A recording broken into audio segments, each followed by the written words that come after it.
Assalamualaikum warahmatullahi wabarakatuh. Alhamdulillahirabbil alamin wa bihi nasta'in ala umuri dunya waddin. Wassalatu wassalamu ala asrofil anbiya'i wal mursalin sayyidina wa maulana Muhammadin ala alihi wa sahbihi ajma'in amma ba'du. Alhamdulillah kita dapat berjumpa kembali di kelas 12 MIPA 2 dalam keadaan sehat walafiat. Semoga di era pandemi ini kita diberikan kesehatan oleh Allah agar dapat belajar terus-menerus. Untuk mengawali pembelajaran kali ini, alangkah baiknya kita membaca surah Al-Fatihah dengan harapan semoga apa yang kita pelajari dapat bermanfaat bagi kita dan orang lain di dunia dan di akhirat. Ala hadhihi niyyah wa ala kulli niyatin shalihah. Al-Fatihah.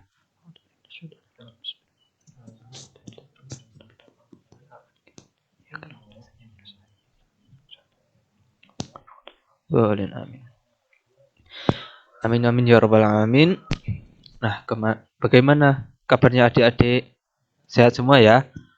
Semoga kita diberikan kesehatan oleh Allah, keluarga kita, tetangga kita, dan semuanya kita diberikan kesehatan meskipun di era pandemi seperti ini. Dan jangan lupa ya untuk tetap mematuhi protokol kesehatan. Ya, kemarin kita sudah membahas tentang jangan lupa untuk adik-adik mengisi absensi yang sudah saya kirim di grup Telegram ya. Jangan lupa diisi. Kemudian jangan lupa untuk mengerjakan tugas-tugas yang kemarin karena ada beberapa yang belum mengerjakan. Nah, kemarin kita membahas tentang ragam penyakit hati, yaitu nifak dan ghadab. Nah, ini nifak kemarin apa? Ada yang tahu? Nah, jadi nifak itu adalah di mana seseorang itu tidak sesuai dengan apa yang sebenarnya antara apa yang dilakukan dengan apa yang diucapkan dan apa yang ada di dalam hati itu tidak sesuai. Nah, kemudian nifak ini dibagi menjadi dua, yaitu nifak amali dan nifak imani. Nah, nifak amali kemarin apa? Nah, nifak amali kemarin adalah nifak yang berkaitan dengan amal, perbuatan. Nah, apabila seseorang itu dalam berbuat itu menunjukkan tanda-tanda kemunafikan. Jadi terlihat dari perbuatannya. Nah, kemudian sedangkan nifak imani ini adalah nifak yang berkaitan dengan iman atau kepercayaan. Nah, di mana lafadznya atau dia mengucapkan kalimat syahadat akan tetapi hatinya tidak mengucapkan. Nah, seperti itu. Kemudian adapun cara menghindarinya. Nah, kemarin sudah dijelaskan cara menghindarinya adalah kita harus membiasakan sabar dan amanah terhadap apa yang sudah kita percayai, amanat. Nah, seperti itu kita harus jujur dan setia. Kemudian kemarin juga membahas tentang ghadab. Ghadab ini adalah marah artinya. Jadi di mana sikap tercela yang naiknya tensi darah ketika kita mendapatkan perlakuan yang tidak sesuai, yang tidak pantas. Nah, sehingga kita marah karena tidak sesuai dengan apa yang kita inginkan. Kemudian adapun dampak negatif. Nah, dampak negatifnya kemarin adalah di mana putusnya hubungan, tali silaturahim, kemudian berdampak kepada kesehatan, kemudian mendapat dilaknat oleh Allah. Kemudian bagaimana cara menghindarinya? Kemarin sudah dijelaskan bahwasanya cara menghindarinya itu adalah dengan dapat meredam marah dengan berwudu, berzikir, duduk, dan lain-lain. Nah, Kemudian yang sekarang kita akan membahas tentang qaswah al-qalb atau kerasnya hati. Nah, langsung saja pada materi. Mungkin teman-teman ada yang tahu apa itu qaswah al-qalb.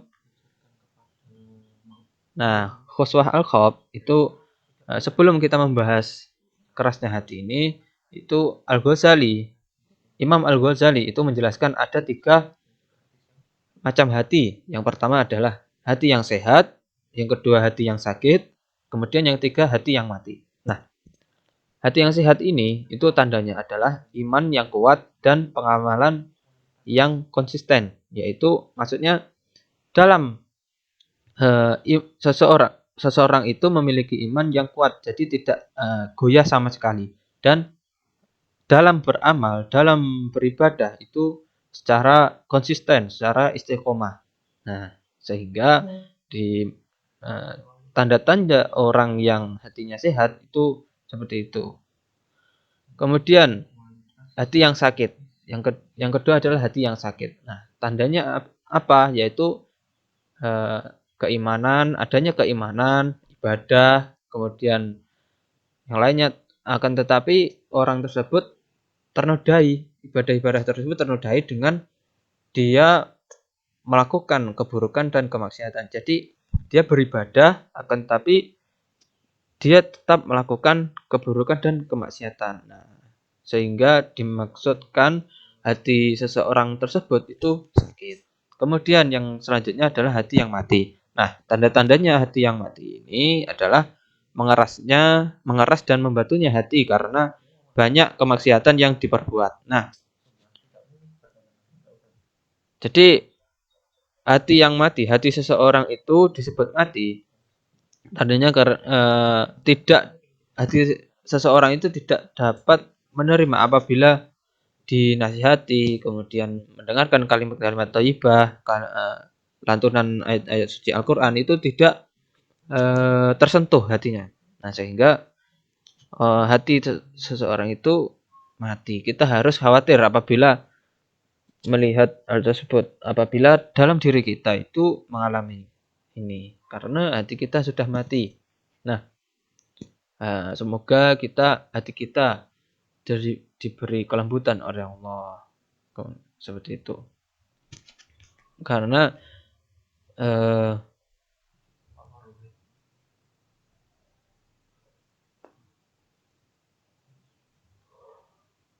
sehingga dapat diketahui bahwasanya hati yang keras hati itu adalah sikap tercela di mana seseorang menutup pikiran dan hatinya dari perilaku, menutup pikiran dan hatinya yang diakibatkan dari perilaku keburukan dan kemaksiatan yang telah diperbuat. Semisal orang tersebut munafik, kemudian suka marah. Nah, hal tersebut itu dapat mengeraskan hati. Nah, jadi antara hati dan pikiran nanti tidak sinkron seperti itu. Sebab dia terlalu banyak melakukan perbuatan kemaksiatan, keburukan. Apabila seseorang itu banyak melakukan kemaksiatan, contohnya minuman keras dan yang lainnya, hal-hal yang dilarang oleh Allah itu akan menyebabkan hatinya itu keras dan mati. Nah, kemudian selanjutnya Allah berfirman dalam surat Al-Mutaffifin ayat 12 sampai 14. A'udzu billahi minasyaitonir rajim. Bismillahirrahmanirrahim. Wa ma yukazzibu bihi illa kullu mu'tadin asim. Idza tutla 'alaihi ayatuna qala asatirul awwalin. Kalla bal rana 'ala qulubihim ma kanu yaksibun. Yang artinya dan tidak ada mendustakannya, dan tidak ada yang mendustakannya dari pembalasan, kecuali setiap orang yang melampaui batas dan berdosa, yang apabila dibacakan kepadanya ayat-ayat kami, dia berkata itu adalah dongeng orang-orang terdahulu. Sekali-kali tidak bahkan apa yang mereka kerjakan itu telah menutupi hati mereka. Jadi jelaskan bahwasanya orang yang hatinya mati itu hatinya tertutup, sebab akibat penyebabnya adalah dia terlalu banyak melakukan keburukan, kemaksiatan, sehingga apabila dibacakan, mendengar lantunan ayat suci Al-Quran, itu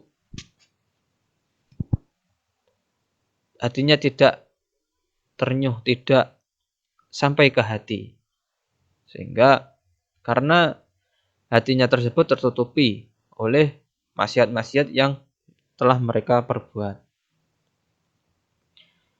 Kemudian yang selanjutnya, bagaimana cara menghindari khuswah al-qalb atau kerasnya hati ini? Nah, menurut Imam Al-Qushairi itu dari Syekh Ibrahim Al-Akhwas, kita dapat melakukan beberapa hal sehingga hati kita itu terhindar dari mengerasnya hati atau hati yang mati. Nah, ini ada beberapa hal yang perlu kita lakukan. Yang pertama yaitu membaca Al-Qur'an disertai dengan perenungan. Nah, kita harus istiqomah dalam membaca Al-Qur'an. Baik itu sehari satu ayat, sehari satu lembar, sehari satu juz. Nah, seperti itu. Dan kita sertai dengan perenungan apa yang telah kita baca tersebut. Kita harus merenung, muhasabah. Kemudian yang kedua adalah mengatur pola makan agar perut tidak kenyang, tidak mudah kenyang. Jadi apabila perut kita kenyang, itu dapat menyebabkan hati kita menjadi keras, menjadi mati, karena kita terlalu banyak mengonsumsi makanan sehingga nanti akan berakibat juga itu kepada hati kita. Nah, oleh sebab itu kita harus membiasakan berpuasa, baik itu puasa Senin Kemis, Ayyamul Bid dan lain-lain. Kemudian yang ketiga adalah bangun malam. Nah, bangun malam ini yaitu kita bangun malam, qiyamul lail pada sepertiga malam. Jadi kita salat tahajud, berzikir kepada Allah. Kemudian yang selanjutnya adalah merendahkan diri di hadapan Allah pada akhir malam. Jadi saat malam hari, saat kita qiyamul lail, salat malam, kita harus merendahkan diri kita. Jadi mendekatkan diri kepada Allah dan meminta kepada Allah bahwasanya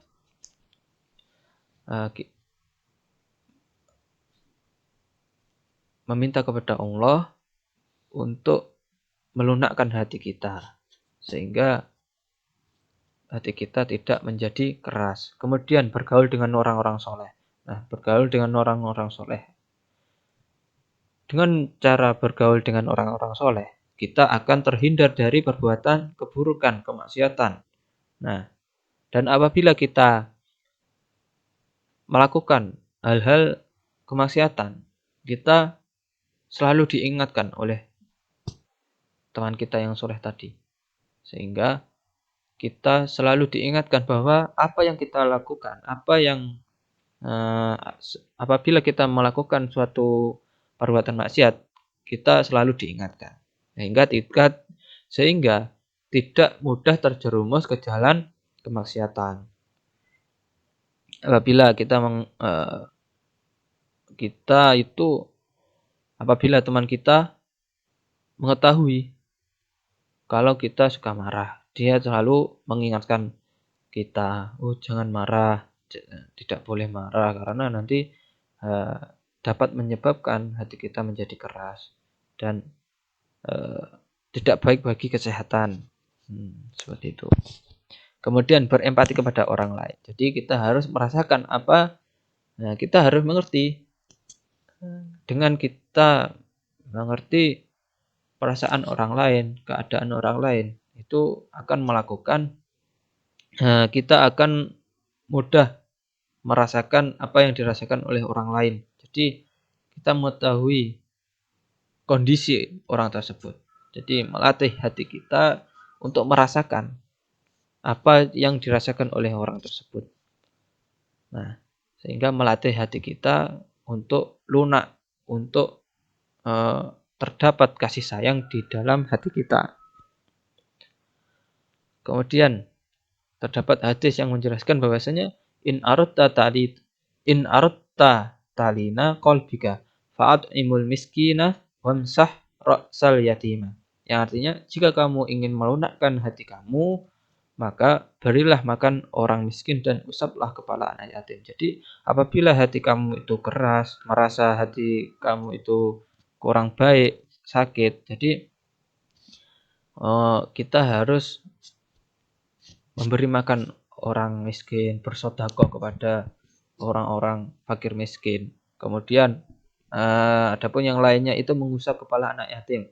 Seperti setiap tahun itu terdapat pasti di daerah-daerah kalian itu terdapat santunan anak yatim. Nah, itu salah satunya kegunaannya atau manfaatnya itu dapat melunakkan hati kita. Nah, disebutkan dalam hadis yang lain, man masaha ra'sal yatimin aw yatimatin lam yamsahhu illallah. Kana lahu bikulli sya'ratin marrat 'alaiha yadahu hasanatin wa man ahsana illa yatimatin aw yatimin indahu. Kuntu ana wa huwa fil jannah kahatin. Fakorni baina asbi'ihi. Yang artinya barang siapa yang mengusap kepala anak yatim, laki-laki maupun perempuan, hanya karena Allah, baginya setiap rambut yang dia diusap dengan tangannya itu mengalirkan banyak kebaikan. Jadi apabila kita mengusap kepala anak yatim, setiap helai rambut itu akan mengalirkan banyak kebaikan. Baik itu hati kita menjadi lunak, rezeki kita menjadi banyak, dan yang lain-lain. Nah, kemudian barang siapa berbuat baik kepada anak yatim, perempuan maupun laki-laki yang dia asuh, aku bersama dia di surga seperti Nabi menjejerkan dua jarinya. Jadi apabila seseorang itu ngopeni atau berbuat baik kepada anak yatim, itu Allah menjanjikan dia masuk surga, masuk ke surga dan dapat bersama dengan Allah. Seperti halnya Nabi menjejerkan dua jarinya. Nah, mungkin itu yang dapat saya sampaikan. Apabila ada yang ditanyakan, bisa disampaikan di grup Telegram. Nah, mungkin itu yang bisa saya sampaikan. Dan jangan lupa untuk mengerjakan tugas ya. Tugas yang kemarin. Dan hari ini itu ada tugas mengerjakan buku LKS kalian yang bab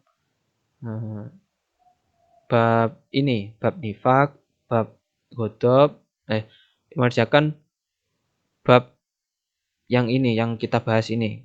Kan itu ada pilihan ganda dan isian. Nah, itu dikerjakan. Mungkin itu, kemudian seperti biasanya ditulis ABC-nya saja, kemudian dan ditulis jawabannya saja, nanti langsung dikirim melalui WA ataupun Telegram ke saya. Bisa langsung japri. Nah, untuk batas waktunya itu 1 hari sebelum pembelajaran ini. Jadi apabila besoknya itu ada pelajaran saya, nah sebelum itu harus segera dikerjakan, sudah harus segera dikumpulkan. Mungkin itu dari saya. Apabila terdapat salah kata maupun perbuatan, saya mohon maaf. Wallahumma a'lam bishawab. Wassalamualaikum warahmatullahi wabarakatuh.